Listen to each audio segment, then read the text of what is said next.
Les effets potentiels de l'accord de partenariat transpacifique continuent de susciter de vifs débats. Les experts rappellent que la Chine devra adapter ses stratégies afin de relever les défis imposés par ce nouvel accord de libre-échange régional. L'accord de partenariat transpacifique, le TPP, 12 pays en négociation représentant plus du tiers du PIB mondial. Une fois ratifié, il apportera de substantiels avantages économiques aux États-Unis, ainsi qu'à ses 11 autres partenaires en supprimant les dernières barrières empêchant la libéralisation des échanges commerciaux et des investissements. Pour faire face aux futurs grands défis, les experts ont rappelé que la Chine devra accélérer et renforcer la compétitivité internationale de son industrie.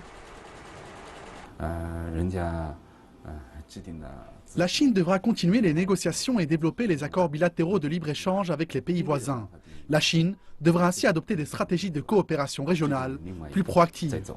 Pan Xiangdong rappelle ainsi que le TPP est perçu par beaucoup de Chinois comme un moyen utilisé par les États-Unis pour entraver le développement de l'économie chinoise.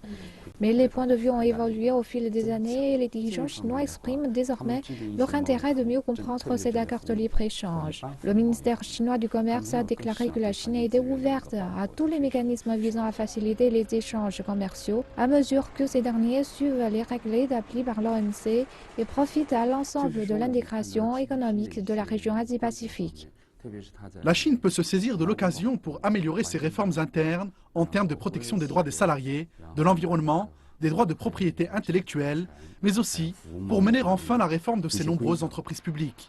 Les experts rappellent que la Chine doit analyser en profondeur les règles établies par le TPP afin de combler ses propres vides dans les domaines concernés. Ainsi, la Chine serait en mesure d'établir une liste négative pour lancer des réformes notamment dans le secteur des appels d'offres, de l'ouverture de son secteur des services et de la facilitation du commerce transfrontalier.